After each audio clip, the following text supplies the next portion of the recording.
England.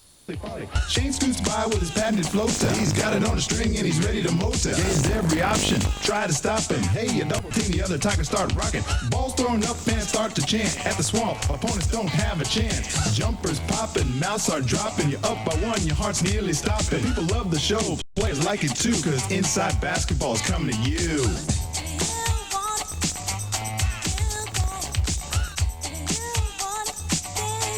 Just coming at you.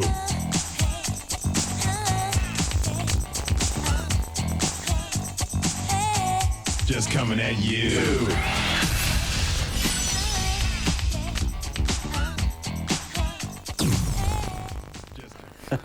Hello everybody and welcome to another edition of Inside Basketball. The fire is still smouldering after last week's heated episode sparked by the presence of Simon Curl. We'll have more on that challenge later. But the race to the playoffs is proving to be even more dramatic.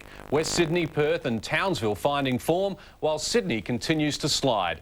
Joining me in the studio today, two coaches whose teams are right in the mix. Gordy McLeod from the Razorbacks and Ian Stacker from Townsville. And also on the bench, injured forward from the Adelaide 36ers, Mark Nash. And a little later in the show, a special treat with the man, Anthony Mundine, dropping by.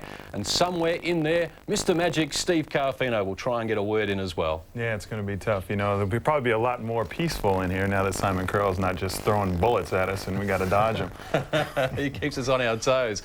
We'll look at all the highlights from the past week in a moment, but first to some news. Isaac Burton arrived in Sydney yesterday and if everything goes to plan should line up against the Titans on Saturday night. Isaac played with the Kings in 96-97 and may provide the right backcourt combination with Shane Hill that the Sydney Kings desperately need. We'll hear from Ice Burton later in the show. Now to that shootout challenge proposed by Brisbane captain Simon Curl last week on Inside Basketball. Simon challenged our own Steve Carafino to put his money where his mouth is and to support Brett Maher in a shootout against Shane Hill to the tune of $50,000 donated to a charity.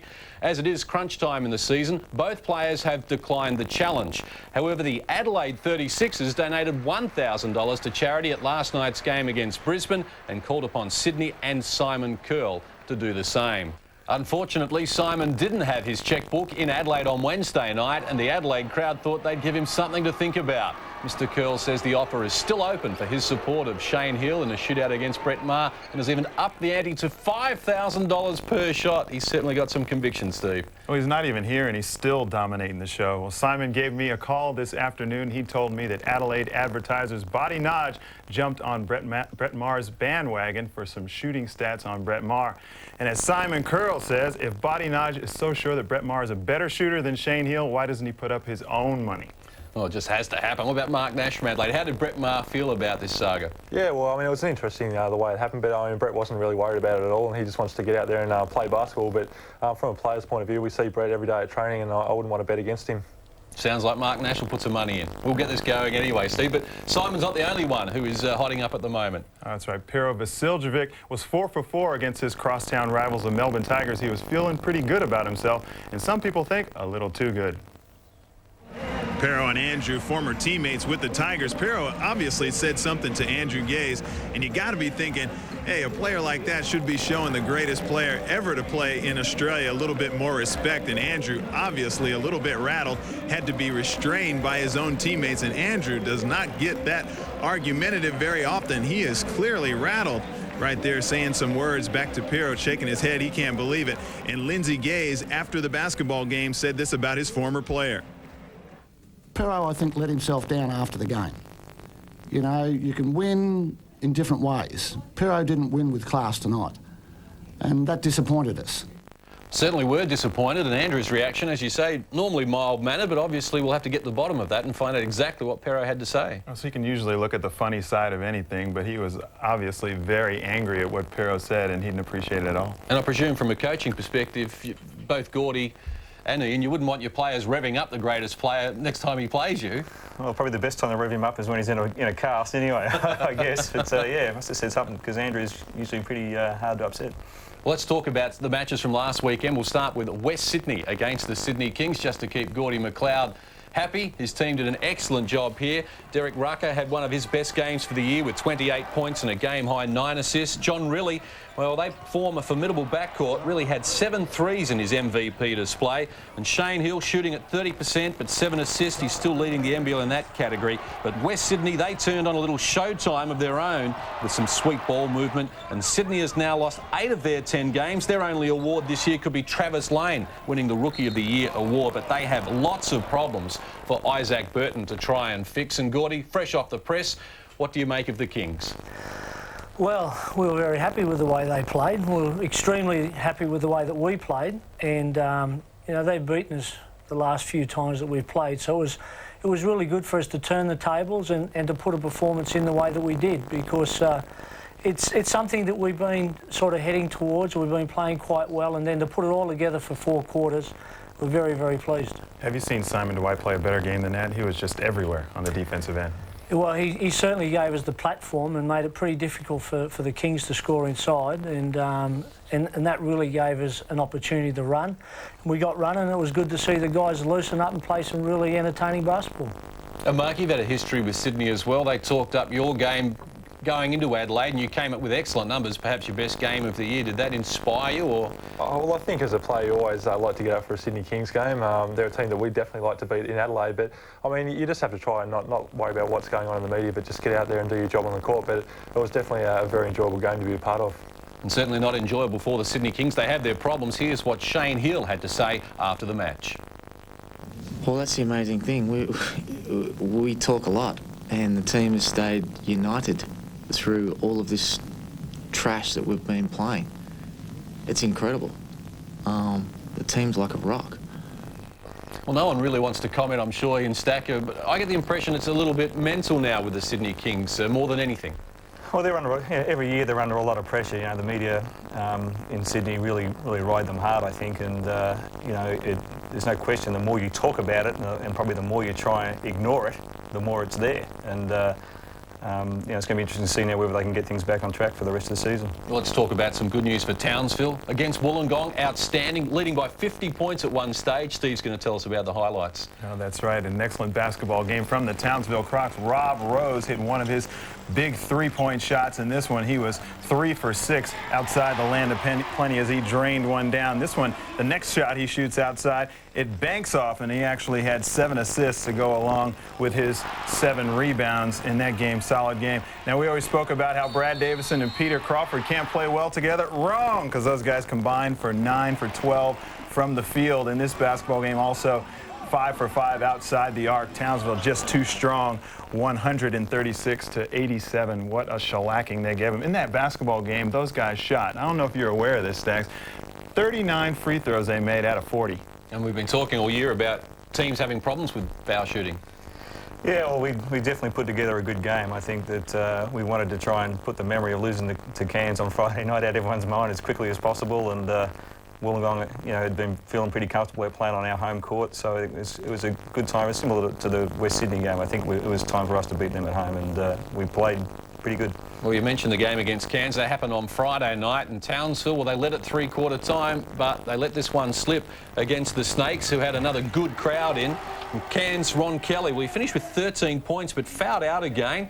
And certainly Kane Oakley's minutes have gone down since his arrival. They had no answer, though, for Robert Rose. That's why he's the reigning MVP. He had 38 points in a losing effort. Scores level at half-time. And Cairns searching for their 6th win of the season. But Rob Rose, well, in outstanding form. He had Townsville up by 2 with a quarter to play. But another great all-round display from Jason Wells saw Cairns storm home in the last quarter to snatch a win in front of a noisy, packed house up there in Cairns.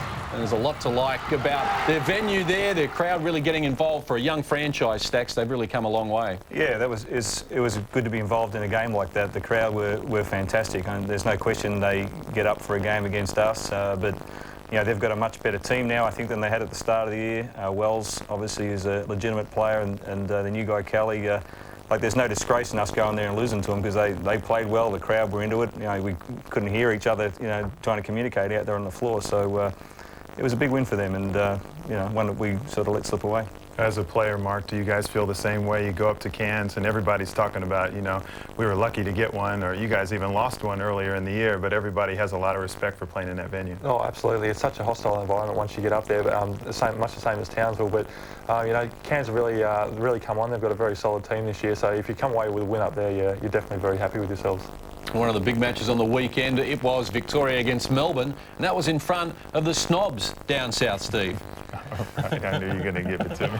Well, this is an excellent basketball game for Chris Anstey, as he had 4 steals in this game, and they had it really going. Daryl McDonald, as you see, a nice little nifty play right here. He had 13 assists, even though that one didn't count because there was a foul. But Anstey with another steal, one of his right there, and then he gives the basketball to Darren Smith. We talk about guys getting it going together. He got it going with his brother Jason. They had a great basketball game. Marcus Timmons connected on the only 3 that he made during the game. And Liam Santamaria gives it to Mosley for the jam, and they just had everything going on the night. Certainly the Tigers struggling without Andrew. Is it West Sydney, Melbourne, or maybe even the Kings, the spot that you're looking for? Townsville on the outside at the moment, Stacks. Who are you going to remove from the top 6? Anybody. If anyone wants to put their hand up, we'll take it. I don't know. We just think about trying to beat Gordy's team tomorrow night. You know, I think we're going to need to get 16 wins to get in. At 15 wins, you're going to need to have the head-to-head competitions. But I think it's still good. Anyone could fall out of there apart from probably the top 3. So it's pretty close. How important was that big blowout for you guys' confidence? I mean, teams were coming in and playing you guys tough in that venue that was really somewhere where nobody came in with any kind of confidence before last year, but it must have been a big boost for you guys to win so big. It was a real good feeling, you know, particularly after the loss the night before, but we're aware that, you know, these guys had a big blowout win as well, you know, so both teams are going to come into tomorrow night's game full of confidence, I think.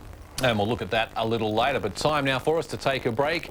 And the man awarded the honour of Player of the Week for the 2nd time this season is Adelaide's Willie Farley, helping his team to wins over Wollongong and Melbourne by top scoring in both games, moving Adelaide to 2nd spot on the championship table.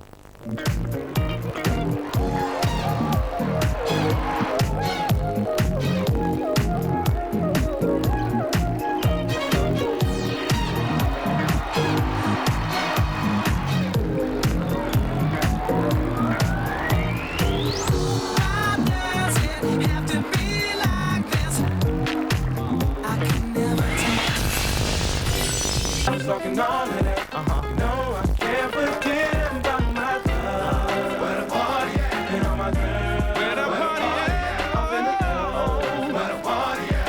If the party's where you're at, let me say, oh, oh, oh, oh, whoa,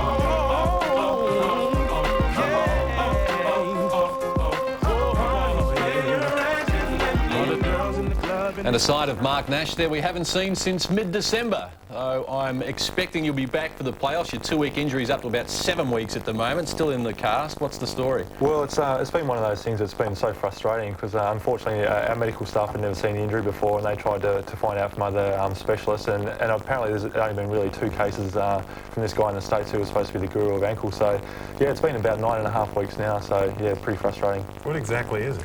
Well, there's a band just above the ankle, and I believe it's called the superior extensor retinaculum. Where it attaches onto the fibula, it's a little bit torn there, so there's some inflammation and swelling, and it's just taken a long time to come down, basically. That clears things up for me. Yeah, got it down in 1. And certainly Adelaide have been playing well without Mark Nash at the moment. The victory over Brisbane, their most recent, 5 in a row now for them, and they burst out of the blocks. They led by 12 at the first change and never looked back, with all 11 players getting on the score sheet, including Jacob Holmes, who started and finished this move here, doing a nice job and getting the job done. And Brisbane struggled to contain David Stiff, who led Adelaide with 20 points, while that man, Willie Farley, was up to his old tricks, and he has plenty of them. They're not necessarily old. He's got some new ones I'm sure we haven't seen as well. The NBL's leading scorer is certainly exciting. Randy Rutherford, again, another tough display from him, finishing with a game-high 21 points. And Brett Maher, Well, his long-range shooting was okay here, 3 of 4 from long range. In fact, Adelaide shot the ball at 62% from beyond the perimeter. That'll get the job done. Yeah, you usually win when you shoot the basketball that well, especially Adelaide, too, because when they start hitting the open shot, they just open the floor, and then all those guys can put it on the floor, and then they start getting layups. And, Mark, what's the feel in the group at the moment? You've played 3 games in a week. You've got another tough one coming up against Victoria. Do the players prefer to be playing matches in a bunch like that? Yeah, I mean, just from talking to the guys and I guess seeing their body language as well, they've really been enjoying the stretch because there's not a lot of training involved, whereas on a usual week you might have 4 or 5 training sessions and then play 1 game during the weekend. So the guys are loving the fact that we're playing, having a day off, or a day where you just have a light shoot and then playing again the next day. It's great. You hear the 2 coaches start to laugh when they say you're not training much. The players enjoying that, that's for sure. Yeah, and Adelaide, your record against the Tigers hasn't been that flash. They went over and beat Adelaide in Adelaide earlier, but you returned there, and Steve, they got the job done. Getting over the line, Jason Williams with some pressure free throws to get it done. Yeah, that's right. Jason Williams with some clutch free throws. But this basketball game, you knew it was going to be exciting. And whenever Paul Rees plays well, usually the Adelaide 36ers play well. There's Mr. Something out of nothing. He can just create anything. Willie Farley, excellent in this basketball game. Leonard Copeland from downtown. He got 3 of his 22 points in this basketball game and going through the middle, and he's starting to pick up those Andrew Gaze type points there. Just a little darker and a different number. Speaking of downtown, Willie Farley from a long way there showing his shooting range, but Adelaide just too strong from so many different areas. Rupert Sapwell with a nice little scoop move, and whenever Rupert gets going, and he can play so many different positions and guard so many different positions when he's playing his good basketball, that's when Adelaide's rolling as well. Got excited against Brisbane, picked up a technical foul. Mark, can you enlighten us on what happened there? Yeah, I mean, Sapper came on and did a fantastic job in the first half. They had a lot of trouble. He was matching up with Wade Helliwell, and he was just getting by him to the basket quite easily. And then, unfortunately, Sapper had a couple of little incidents there in the third quarter where he had a couple of soft fouls, and I think he just got to him and yeah, he exploded a little bit. But it was nothing major. Well, certainly Wollongong don't like travelling to Adelaide. They've won there twice in some 17 or 18 years. They were favourites here by some people's recollection, and it came up with Glenn Saville getting them off to a good start. 19 points, 15 boards for him. But Wollongong struggled to contain the backcourt duo of Willie Farley and Brett Maher. And Adelaide, well, they were 50% from the floor, and they certainly did a good job. 22 for Brett Maher. Wollongong scored just 35 points in the second half, and Adelaide put on quite a celebration. And Wollongong now just 2 wins in 18 years in Adelaide. And we're just speaking of Wollongong playing so well, Steve. And when they did to the Sydney Kings, then they go to Adelaide. And Adelaide really have been the surprise packet for a lot of people this season. Well, I mean, I think that picking up Willie Farley was definitely a bonus. Nobody knew that Willie Farley could kind of fill the shoes of a Darnell Mee whenever you have an import that leaves. That's that talented. Usually there's a big hole, but he's really done a good job of playing his type of basketball and filling a role, and everybody else has lifted as well. Paul Rees has really lifted from last year, and lots of players on the court for Adelaide spending lots of time on the court and have really gotten it done. Willie Farley, one of the favourites for the MVP honours. Gordy, your travels around the league this season, who was a standout individual player for you? Well, I think different teams that you go to play against, they're standouts. I mean, Willie's, very exciting and a fantastic athlete, and has brought a lot to the league this year. Looking at the other teams, I think the fellas that have been getting it done year in, year out. I mean, just looking at Copes there, I mean, he's really starting to get it going and seems to be very consistent. And each team that we've played against, I think a lot of it's been more evened out. I think it's spread over a lot of the teams because their nucleus has been together for a fair while, so you're getting a little bit more of the spread between players. But obviously Willie coming in has done a very good job, and I also think Charles Thomas at times this time has done some really good things. Stax, have you really employed the idea that you can't get too rattled when you lose, and not to get too excited when you win, with the competition being so even this year? Yeah, particularly in the situation that we've been in probably the last month or so. It's like we were talking about Cairns before, that's a pretty good basketball team to be, I don't know if they're still on the bottom or not, but to be one of the lower placed teams. And Brisbane have really done well this year, and Canberra. Those 3 teams at the start of the year you maybe thought would be the easy beats, but certainly from our point of view they haven't been the easy beats. So it's great for the competition that there's some new talent coming to the league. I think some of the new players and some of the guys like Randy Rutherford is also having a great year for his team. So. And you get to see the reigning MVP, Rob Rose, week in, week out. Anyone else come to mind in terms of maybe an MVP? Willie Farley has really done well against, the two times that we've played Adelaide. He's killed us both times, and he's been very exciting. It would be hard to go past him from my point of view as far as someone who's done well against us. Copes also has done well against us, particularly since Andrew has gone down. It's he's a little bit like Rob last year when Sam went down. Rob just picked it up and drove us home for the rest of the year, and I think Copes is trying to do that with Melbourne as well. Certainly George Banks has had an outstanding year for the Canberra Cannons, but he couldn't get them across the line over in Perth, and the Wildcats are coming, Steve. The Wildcats are coming. Earlier in the year, I said they have too many losses to get it done, but I think I might be wrong as David Thomas goes up for his shot off the glass. He was excellent in that basketball game. He shot 58% from the field, and this is some good hustle from the Perth Wildcats. Rob Feaster getting it done. Also MVP type year, Ricky Grace. Don't forget about him. And as Ricky turns on the intensity, extra passes from the Perth Wildcats, and great finish from Paul Rogers. He shot 60% from the field for the Perth Wildcats. And on about one of the very few plays for the Canberra Cannons that were successful, George Banks with a three-point shot there. They were only 5 of 30 outside the arc, but Perth, with Andrew Vlahoff picking up 16 rebounds in that basketball game, he is just really getting it done for the Perth Wildcats. He almost had a triple-double there, 10 points, 16 rebounds, and 9 assists. Not bad for a man on one ankle as well. Mark, you went over to Perth, or the 36ers did, earlier in the year. We were there, and it was horrific. They really pounded you. If Perth make the playoffs, there's going to be some worried teams above them. Well, that's right. They're so tough to play, particularly over in Perth. And I think, I'm not sure what their run home to the playoffs is, but if they sneak into the top 6, they'll be very tough. Well, Ian Stacker's looking a little bit worried at the moment. Let's look at the NBL ladder to show you why. Last year's beaten grand finalist Townsville, 11-13 at the moment. It's starting to look a little shaky, and that loss to Cairns last weekend could come back to haunt Townsville. Adelaide, as I mentioned, the surprise packet. They are up to second, and they'll play Victoria this weekend on a hot streak of 9 consecutive games for Victoria. Wollongong also good, and West Sydney quietly achieving another win on the road for Gordy McLeod. What was the difference? Was it the fact you only went around the block, Gordy, or did you do something that G'd them up? We actually flew via Melbourne and then flew into Sydney and played. No, it's just something I think that's been coming over a number of weeks. Our record doesn't really show how well I think we played on the road. I mean, we had close games to the Stacks team earlier on the year. We lost a close one in Adelaide. We lost a close one in Wollongong. I mean, that's often the difference in your season. The thing that's really worked for us this year, we've been a lot more consistent at home, and we got those wins back at home. Now, we need to turn it around and start to make it happen on the road. And if we can do that, we'll stay in the 6. And is there room for Townsville? Stacks, you do look a little worried. There's plenty of room for Townsville. You're only 2 wins from 4th spot. Didn't you see that?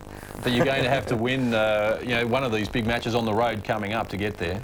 Yeah, well, there's no question. We've got 6 games left, and I think we're going to need to get 5 of them. And we've got some pretty tough teams that we're playing against. But we finished last year with a 10 or 11, 12 game winning streak. It can be done. It won't be easy, but if we deserve to be there, then that's what we have to do. We'll be quite happy, Stacks, if we're in there with you. We all just want to be there for the playoffs. Well, there's 3 teams here, we want to be happy. Still to come on Inside Basketball, Mr. Magic's Plays of the Week, the viewer email, our preview of round 19 matches, and words from the man, Anthony Mundine. Yo, drop your glasses, shake your asses, face screwed up like you having hot flashes. Which one? Pick one. This one classic. Red from blind, yeah. I'm drastic. Why this? Why that? Lip stop asking. Listen to me, baby, relax and start passing. Expressway, head back, weaving through the traffic. This one strong should be labeled as a hazard.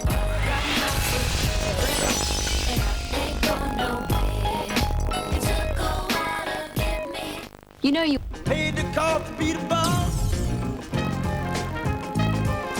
Paid the cost to be the boss. Look at me. Welcome back to Inside Basketball. Gordy McLeod and Ian Stacker getting a little animated there, and this weekend they'll be going head-to-head when they meet tomorrow night at the Pigs Playpen in Homebush. Also on Friday, Wollongong take on Cairns, and the number 1 team on the ladder, Victoria, are up against the number 2 team, the 36ers. Then on Saturday, Canberra takes on Cairns, Perth are up against Brisbane, and Sydney will do their best to defeat the Titans. On Sunday, the Razorbacks travel south for a very important meeting against the Melbourne Tigers, but we'll start our previews with West Sydney against Townsville. We've got the coaches here head-to-head at the moment. Played a couple of weeks ago. West Sydney are in great form at the moment. Gordy, you must be very confident. Well, I mean, we're confident if we can, keep the level of our game where it's been at. And the real, positive thing for us has been the contributions from all over our players and the consistency. I think this is probably the most consistent patch as a team we've been able to perform since we've been in the league. And, that's the thing that's been really pleasing. Has it been on the defensive end of the floor? I know you stressed that, to be good in this league, you have to really get after it on the defensive end. And against the Kings in your last game, you guys were dominant. Well, we have. We've been working hard on it. The guys are, making the extra effort, and it's paying off. And that is, part of our game. We set out to certainly improve this year, and we're slowly getting better. We've certainly got some room to improve on it, but we're making progress. And Stacks, where is your improvement going to come from? I think just consistent play. I think if you look at our stats over the course of the year compared to other teams, we're doing pretty well in just about every area apart from turnovers. I think that the games that we've lost, we've turned the ball over far too many times. I think if we can, the strength of our team, I think the last couple of years has been our offense. We've been able to get into a flow and get good shots and put a lot of points on the board. But I think this year, so far, when we've lost, it's been turnovers that have killed us. So I think if we can look after the ball a bit better and get a shot each time down the floor, we can be in good shape. Did you get a feeling in that last game where everything was clicking? I mean, obviously you're playing very well, beating the defending champions and the team that you guys lost to in the grand final by that many points.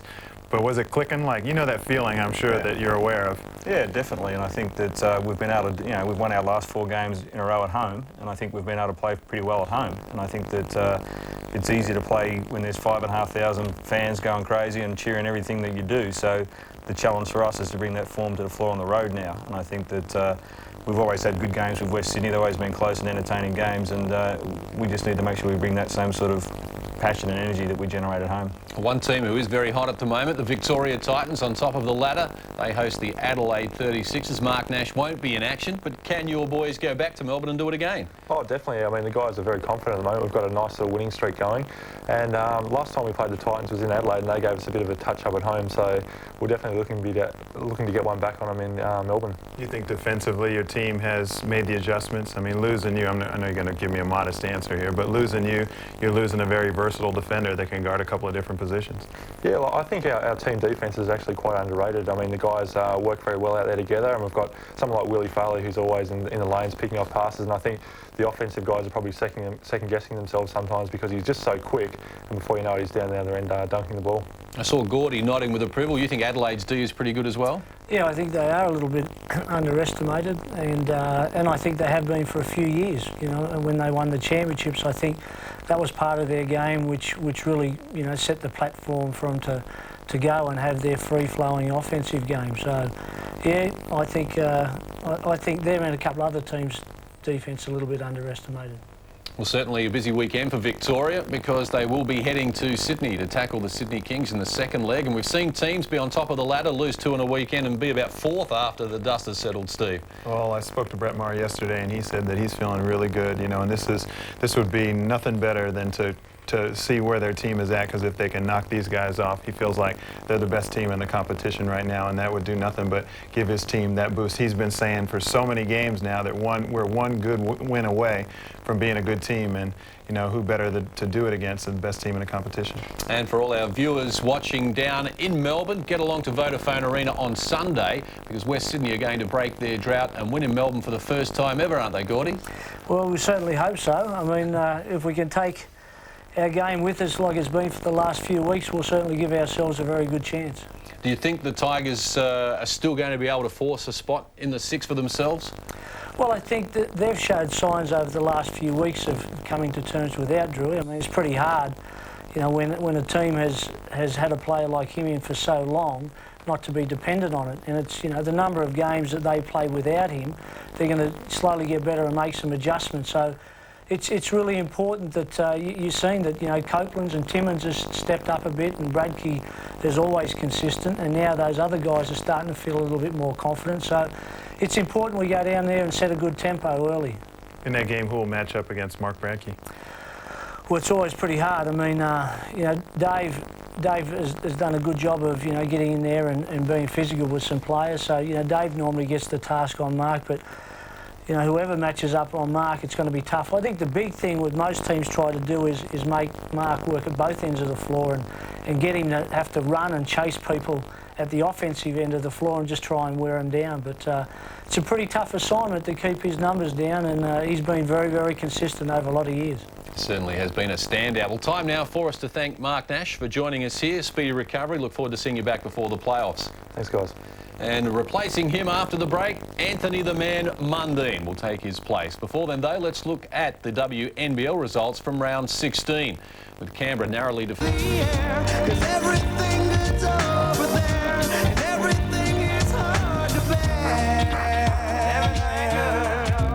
Welcome back to Inside Basketball. Joining us now in the studio is the talented all-rounder, Anthony Mundine. Anthony, welcome to the program. How you doing? There was a rumour earlier in the year that you might be heading to the NBL, playing with the Sydney Kings. We know you're close friends with Travis Lane. Is the NBL still on your agenda at some stage? I doubt it. I really like playing basketball. I love it for fun, coming up through the ranks and just being a teenager. I just let the media talk. I was letting them talk. That's unusual for you to let someone else be doing the talking. I let them do the talking, and I just sat back and said, I really knew that I was going to stick to boxing. It was just a matter of coming out and saying it. Is there an age where you just can't cross over anymore? I mean, it might be hard to try and tell you that you can't cross over into something, because the average bear wouldn't be able to go from rugby league to boxing. Yeah, I really feel if you really are dedicated to it and you want it bad enough and you work at it hard enough, that you can achieve whatever you want to achieve. And, I really feel if I was 100% committed to basketball or whatever else I wanted to do, that, I could give my best shot at it. Well, Travis Lane at the moment, in the running for the Rookie of the Year honours with Sydney, you play one-on-one with him a fair bit. How do you go? Do you think that you're almost getting that standard, or is Travis, just a little... As Travis would probably know, I've always sort of got the wood on him. No, but, it's been fun. I've known Trav since I was about 12, 13, playing basketball and just hanging out on the weekends and stuff. Steve used to watch us at Alexandria as teenagers run around and try to get up there and dunk and stuff like that. But it's just been great to see him come along and to see where he is at the moment. I'm really, proud of what he's done. How about you, when you go and play, and if you haven't played in a few weeks, is there anything that kind of leaves you? Does your ball handling leave you? Does your shooting leave you? Well, I actually just bought a basketball hoop at the back of my house, so I'm still sort of trying to keep my skills up to scratch. Well, who knows? He's going to be performing at the Townsville Entertainment Centre for your next fight on the 4th of March. Ian Stacker, the coach of Townsville. We haven't seen too many punch-ups there in the NBL games. No, but I'm sure the fans will love to go and watch that. Yeah, I'll be there.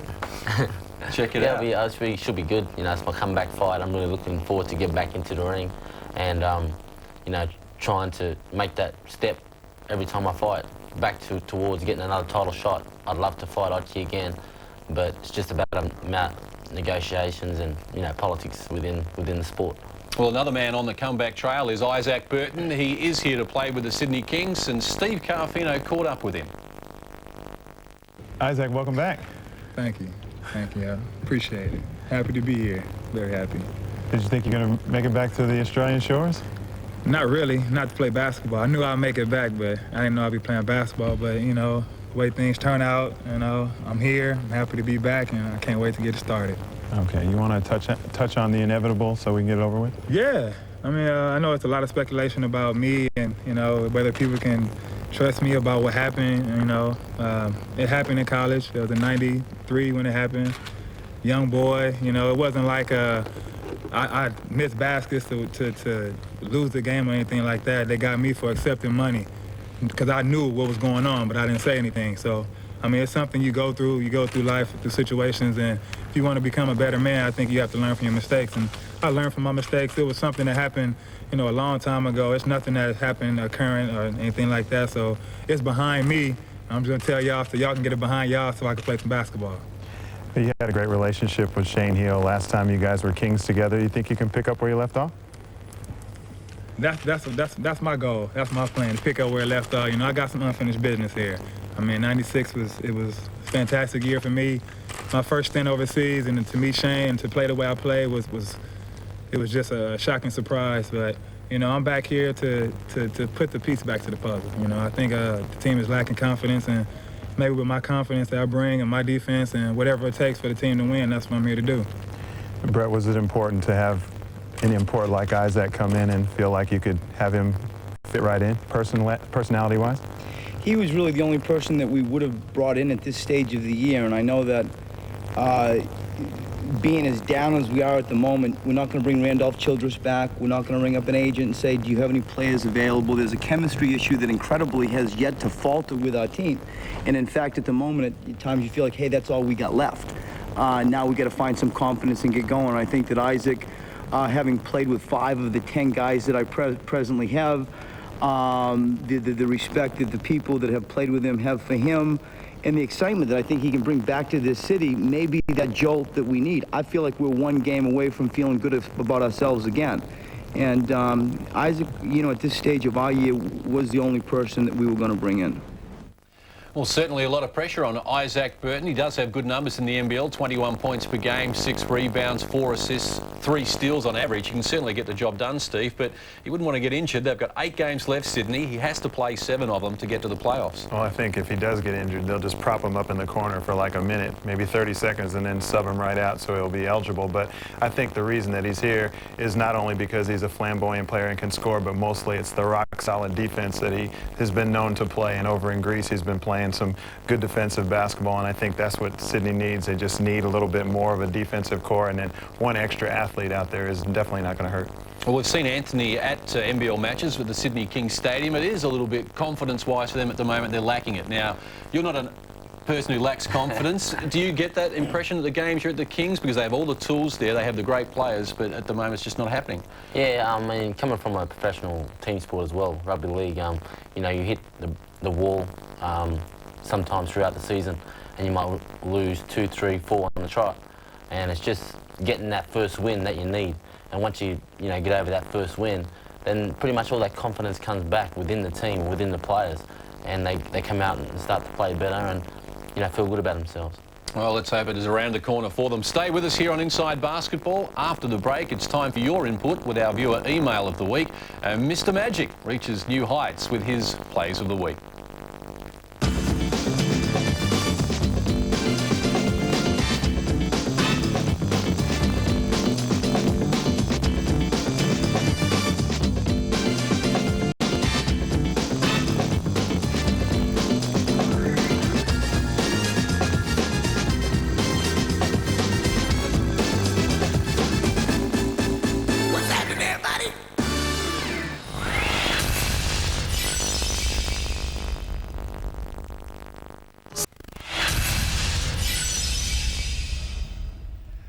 Welcome back to Inside Basketball. Time now for our viewer email of the week. About controversial players like Shane Hill and Simon Curl. Do they provide bad PR for the game, or is any exposure good exposure? Anthony Mundine, is any exposure good exposure? I'm pretty much the wrong guy to ask that question. Don't know enough about the subject? No, I'm not really eligible to make a comment at that stage. No, I think, if it's all good for the game, you're playing it in good spirits, and you're really trying to help yourself and your team, I think it's good. It's a problem that you've had. The image that people have of you that haven't met you and haven't been around you is completely different, and you're happy to tell us that. But to a lot of people out there, they just see you talking it up, making things up, generating a bit of hype, and they think that's you, but it's not. Well, when it comes to sport, I sort of turn to a different guy. It's like Sylvester when he's in the Top Gun, he switches the hat around. I'm really competitive, and I really want to be the best, and I really believe that I can be and can be. So I'll go out there with an attitude that I'm full of confidence, and it may be portrayed, as kind of, aloof and stuff like that. But as a person and being a human being, I try to be the best man that I can be. Gordy, as a player in the NBL and now a coach, and been around a long time, it's had its ups and downs, our sport. Any PR is good PR at the moment, or not? Well, no, I think it's got to be positive. I think you need to look for positive things, and I think basketball over the years has got a lot of really good positive things. We haven't had too many controversial things that have happened in our game. It seems to be sometimes in the media you got to get a bit of controversy to get some publicity. I mean, I'm all for us getting publicity, but I'd like to see it for the right reasons, and I think I think our game is good enough, the game itself, to eventually people will know it's a good game, and you've only got to look at the competition this year. If you like sport and you've seen the games and the closeness of the games, I think that's enough to, you know, to sell the game, me personally anyway. Oh, personally, I prefer some controversy. Ian Stacker's on board with us. Say something controversial, Stacks, please. You got those little cash register things? Yeah, come on, you've been waiting to get it out. Let's have it. I got nothing to say. You got nothing to say? You're critical of the other coaches who came on and didn't say anything when we had the referees on, so here's your chance. Take a crack at it, get some publicity for the game and rev it up. You going to pay the fine for me? I'll pay for it. Oh, yeah, okay. No, I got nothing controversial to say. I think, you know, with the players, I think if they're going to come out and make rash statements, they're going to have something like he's talking about when the sport, you know, when he gets onto the court or into the ring, he puts on a different personality. I think that's fine because he's got some game to back it up. I think too many players talk a lot of crap, but they don't have the game to back it up, you know. And anyone in particular? Probably last week's show was a good example of that, I'd say. Oh, can't wait to get the return fire on that one. Well, if you'd like to contact us here at Inside Basketball, or if you have a query, our email address is ib@nbl.com.au, and to keep up to date on all the news, reviews, the gossip, why not visit the NBL website at nbl.com.au. And it's time now for Steve Carfino's Plays of the Week. This week, Plays of the Week starts off with the Wiggles. That's right. Hot potato, hot potato. Potato, potato. Potato, potato, potato. Well, bad plays usually finish off bad, as this basketball is off the foot of Ben Knight, then he kicks it into his manager's face. Oh. Why are people so cruel?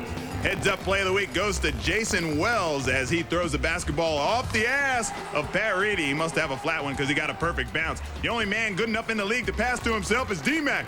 D-Mac to D-Mac to Darren Smith. What does Andrew Gaze think about this? That is pony baloney, baby. Worst pass of the week goes to Rob Feaster. He throws this lollipop to DT. He goes up for the Matty Nielsen rim swing. And when you challenge every shot, sometimes you get dunked on. Mel T thinks about it, and then he shoots David a stiffy. Speaking of illegal use of the elbows, Ron Kelly shoots a bone to Andrew Goodwin. No, son, you can't do that. Eddie Crouch comes in with the explanation, you got to keep your elbows in, not out. Oh, sir, I've been rebounding like this my entire life. Can you give me some love, please? No, can't do it. All right, was he listening? Yes, he was, as he grabs the rebound, keeps his elbows in. But the play of the week goes to Jamal Mosley from the Victoria Titans against the Tigers. He goes up for the jam, but what he's really mad about is this singlet be irritating my nipples. That, my friends, is Plays of the Week.